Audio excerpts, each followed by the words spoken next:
Hello everyone. तो एक बार फिर से आप सभी का मोस्ट वेलकम है आपका अपनी यूट्यूब चैनल एसआर सर का लाडला। दोस्तों, अभी किस वीडियो में हम देखेंगे कि क्लास 10th राजनीतिक शास्त्र का चैप्टर 1 का पूरा ऑब्जेक्टिव क्वेश्चन देखेंगे। बिल्कुल लाइन बाय लाइन से उठाया गया है और बिल्कुल सीरियल बाय मिलेगा। तो बिना देरी किए हुए आइए वीडियो को शुरू करते हैं। तो पहला नंबर क्वेश्चन है कि लोकतांत्रिक शासन व्यवस्था में शासन के केंद्र बिंदु कौन होते हैं। तो लोकतांत्रिक शासन व्यवस्था में लोग होते हैं शासन के केंद्र बिंदु, यानी कि लोग के अनुसार शासन चलता है। शासन के लोकतांत्रिक व्यवहार किससे प्रभावित होता है। तो समाज में जो द्वंद्ववाद उभरता है उससे उससे क्या होता है, शासन के लोकतांत्रिक व्यवहार प्रभावित होता है। यानी 1961 में मुंबई में मराठी का संख्या कितना था। तो 1961 में मुंबई में मराठी का संख्या था 34%, जो कि 2000 में बढ़कर 57% हो गया था मुंबई में मराठी की संख्या।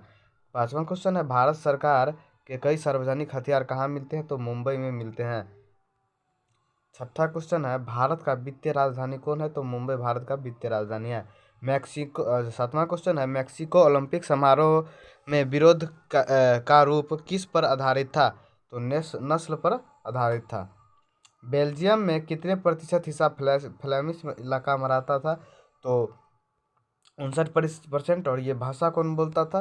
तो ये डच भाषा बोलते थे। उसके बाद बेल्जियम का कितना भाग बेलोनिया में रहता था। तो 40%। और ये फ्रेंच भाषा बोलता था। ये सब फ्रेंच भाषा बोलते थे। ठीक है। उसके बाद है, बेल्जियम की राजधानी ब्रुसेल्स है। बेल्जियम का राजधानी कौन है, ब्रुसेल्स। बेल्जियम में सामाजिक विभाजन का आधार क्या था। तो बेल्जियम में सामाजिक विभाजन का आधार था भाषा। हमारे संविधान के किस अनुच्छेद में देश के सभी नागरिक को स्वतंत्रता का अधिकार दिया है। तो अनुच्छेद 1919 के तहत देश के सभी नागरिक को स्वतंत्रता का अधिकार दिया है। उसके बाद किस अनुच्छेद के तहत वंश जाति धर्म आधारित भेदभाव निषेध है। तो ये अनुच्छेद 15 के आधार पर ये सब चीज़ निषेध है। ठीक है। कौन अमेरिकी धावक औसत पर अत्याचार और नस्ल आधारित भेदभाव को उजागर किया। तो ये दो धावक थे, टॉमी स्मिथ और जॉन कोरलस, जो कि ये पे निषेध किया। 17 क्वेश्चन है, 17वां नंबर, कि श्रीलंका में बंटवारा किस आधार पर था। तो श्रीलंका में भाषा और क्षेत्र दोनों के आधार पर बंटवारा था। 18 का क्वेश्चन है कि कॉर्लस और स्मिथ दोनों कहाँ के थे। तो ये दोनों अफ्रो अमेरिकी थे। कहाँ के थे, अफ्रो अमेरिकी। श्वेत ऑस्ट्रेलियाई कौन था। तो श्वेत ऑस्ट्रेलियाई जो है वो नॉर्मन था। कहते हैं कि अमेरिका में सार्वजनिक सामाजिक विभाजन का अंतर क्या है। तो श्वेत और श्वेत सामाजिक विभाजन का अंतर था कहाँ, अमेरिका में। सभी धर्मों में किसका हित समान है। तो सभी धर्मों में दलित एवं वंचित का हित क्या है, समान है। कहाँ के कैथोलिक समुदाय गरीब और वंचित है। बिल्कुल लाइन बाय लाइन से उठाया गया है, बिल्कुल सीरियल बाय सीरियल मिलेगा। तो सब्सक्राइब वगैरह करते चलिएगा। कहते हैं लोकतंत्र की सीढ़ियाँ क्या है। तो टकराव एवं सामंजस्य जो है वो लोकतंत्र की सीढ़ियाँ है। लोकतंत्र में टकराव भी होता है और मिलान भी होता है। 1967 तक भारत के राजनीतिक में किसका वर्चस्व रहा। तो सवर्णों का वर्चस्व रहा, यानी कि जो गोरे लोग था तो उसका वर्चस्व 1967 तक रहा। कहते हैं उत्तरी आयरलैंड किसका एक हिस्सा है। तो उत्तरी आयरलैंड जो है वो ग्रेट ब्रिटेन का एक हिस्सा है। कौन, तो उत्तरी आयरलैंड किसका एक हिस्सा है, ग्रेट ब्रिटेन का एक हिस्सा है। उसके बाद है, ब्रिटेन की सरकार और नेशनलिस्टों के बीच शांति समझौता कब हुआ। तो ये हुआ कब, तो 1998 में। उसके बाद है, बेल्जियम के अधिकतर लोग खुद को क्या मानते थे। तो बेल्जियम के अधिकतर लोग खुद को क्या मानते थे, बेल्जियाई मानते थे। उसके बाद है, ताकत के दम पर एकता बनाए रखने की कोशिश किस पर ओर ली जाती है। तो ताकत के दम पर एकता बनाए रखने की कोशिश विभाजन की ओर ले जाती है। उसके बाद 29 का क्वेश्चन है कि सामाजिक विभाजन के 3 अभिव्यक्ति में किसका अवधारणा महत्वपूर्ण है। यानी 3 अभिव्यक्ति जो है उसमें किसका अवधारणा महत्वपूर्ण है। तो उसमें जाति का अवधारणा क्या है, महत्वपूर्ण है। उसके बाद 30 क्वेश्चन है कि पेशे पर आधारित समुदाय व्यवस्था क्या कहलाता है। तो जो पेशा पर आधारित समुदाय व्यवस्था रहता है वो जाति कहलाता है। ठीक है।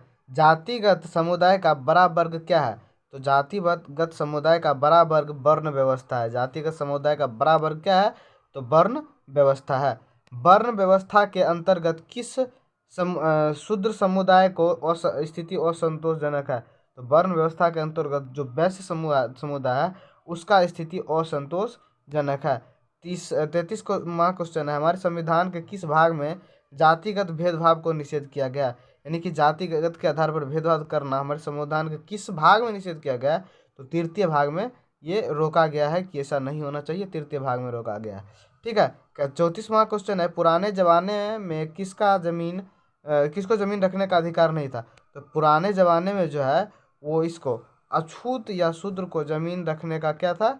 अधिकार नहीं था। ठीक है। 35वां क्वेश्चन है, वर्ण व्यवस्था का गहरा संबंध किससे है? तो इसका आंसर हो जाएगा कि वर्ण व्यवस्था का गहरा संबंध औसत आर्थिक हैसियत से है। ठीक है।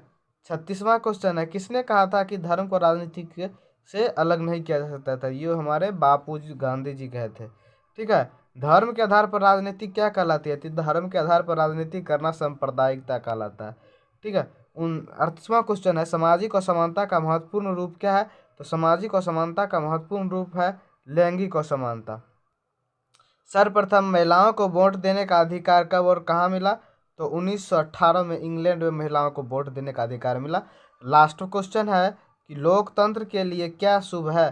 तो लोकतंत्र के लिए महिलाओं को प्रतिनिधित्व बढ़ाना शुभ है। तो दोस्तों कैसा लगा वीडियो कमेंट करके ज़रूर बताइएगा। अच्छा लगा हो तो लाइक एंड सब्सक्राइब वगैरह कर दीजिएगा। तो मिलेंगे नेक्स्ट वीडियो में, तब तक के लिए जय हिंद। तो मिलते हैं नेक्स्ट वीडियो में, तब तक के लिए धन्यवाद। अगर इसका PDF चाहिए, PDF, तो PDF के लिए आप कमेंट बॉक्स में मैसेज कीजिएगा कि हमें PDF चाहिए। उसके बाद हम अपना नंबर देंगे, उस नंबर पे आप मैसेज करके PDF ले लीजिएगा। तो धन्यवाद, मिलते हैं नेक्स्ट वीडियो में।